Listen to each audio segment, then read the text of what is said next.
The biggest mistake people make about frame control is to think it is a set of techniques to use in a conversation once somebody is trying to get you stuck somewhere. Actually, frame control happens at the very beginning before you open your mouth. That is where and when you set the frame. In the first few seconds of meeting somebody new, we immediately, unconsciously, make an assumption about who that person is and about how can we position or how should we position ourselves in relationship with that person or with that interaction. In the context of dating skills, when many younger guys say, oh, she said this, I didn't know how to respond, what would have been the right way to control the frame here, or what would have been in sales, for example, the way to handle that objection? The problem is if you're getting objections in sales or shit test in a dating scenario context where you don't know how to reply, it means you haven't set the frame properly at the beginning of that interaction. Not during, but at the beginning of it. And on the opposite, once you have chosen a direction in mind from the get-go and know where you want to lead that person, then anything she says can be reinterpreted very easily because you know where you are going and you have set the frame from the beginning. It is also how successful people in any other context of life can get what they want out of others without having to force it, just by positioning yourself in the right way regarding the people you are interacting with. So we are going to look at 5 different phrases that help to control the frame, or should I say that are a result of somebody successfully controlling the frame in an interaction where he wants to seduce. And you can notice what is the implied frame that has been set from the beginning by the man saying this, and noticing as a contrast, which frame do you usually get yourself into when you are interacting with a woman you want to flirt with or seduce. Obviously, most of those phrases work if and only if you are a charming person, you are somebody at least agreeable at the very least with people in general. If you are the type of guy trying to play dark and tough and not talking, and right away you say something like the things I'm going to say in this video, obviously it is going to come as a mismatch because it won't be congruent with the image you have been showing from the beginning. Anything you say must be part of an identity, of a general image you are portraying and something that is supposed to be connected to who you really are. It's about being more authentic, not about trying to be somebody you're not. So the first phrase is, I don't know you well enough. You really distance yourself and you say, if she has been, for example, laughing at anything you said so far, if she has been complimenting you about anything, you can say, whoa, I don't know you well enough yet. Please, let's slow down. That is obviously implying as a frame that she is the one trying to seduce you. Which may not be the case, maybe it is, maybe it is not. The point is, by saying that, you are disqualifying yourself and you are implying the frame that she's the one chasing. So from there, if she responds to, what? No, I was not trying to, then she has validated your frame. It is obviously a flirtatious game. It is not about trying to force anyone to believe anything.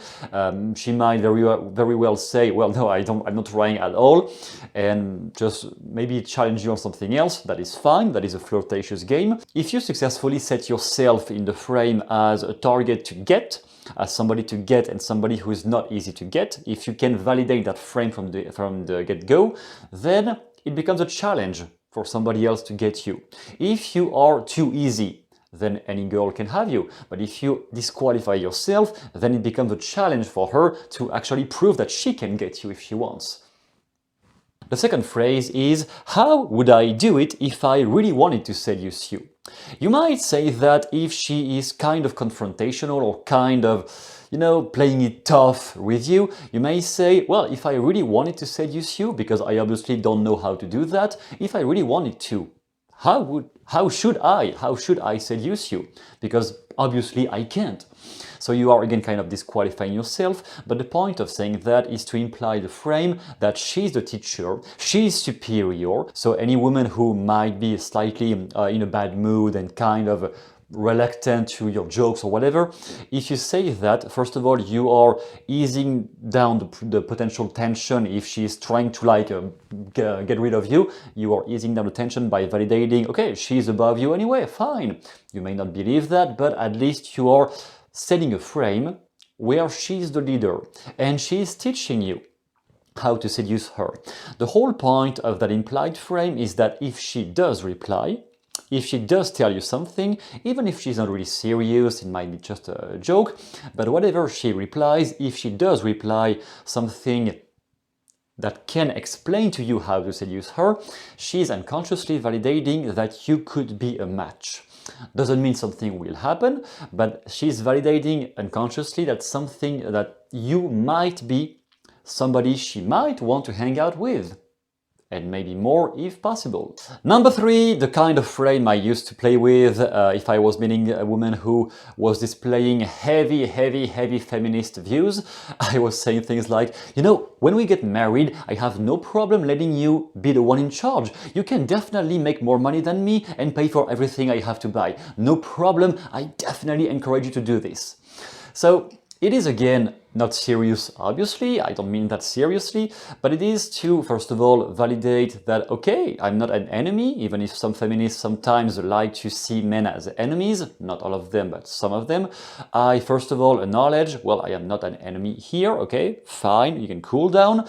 And second of all, if you really want to play that game, let's play that game. You can be on top, I have no problem with that. Then, if she responds positively, if she says anything that validates that, yes, she can be on top, well, she has also validated the image you just painted of you and her getting married. Of course, it doesn't mean she will sleep with you tonight or anything. That means at least her mind is kind of validating, okay, you are still somebody she might see herself with, even if it is just in her imagination.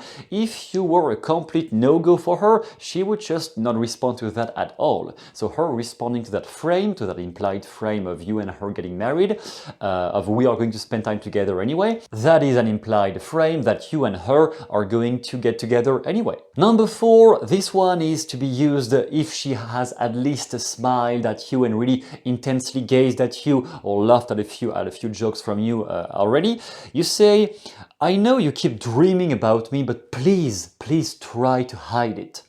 That is exaggerating on purpose any kind of interest she might have displayed for you, even if it was just very slight. Maybe she just touched your shoulder slightly without any intent.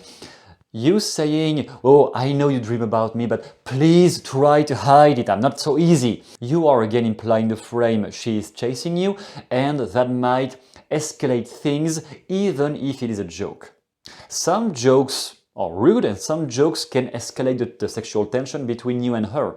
If there is anything going on, anything that could happen, the fact of using those few jokes will at least make her think about it, make her consider it.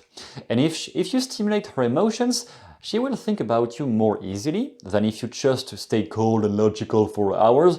So any kind of tension you are putting like this, slight sexual tension, not huge but slight, will make her usually think about you more and talk about you more often too. Number 5, slightly more rude, that is why I kept this one for the end. I have seen a friend of mine, a male friend of mine, using this one time with a girl who was acting extremely pretentious, really like the princess of the whole party.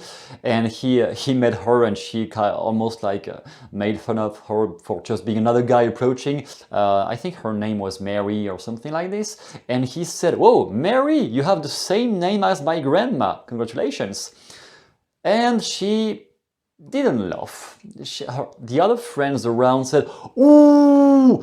And she didn't laugh, and she was not taking it badly either, but at least it was resetting the frame. Because from the beginning of that party, she was just treating everyone like her, her puppets, especially guys. Maybe because she was used to that. And him saying that, at least she didn't say anything mean to him or like anything degrading to him for the whole party.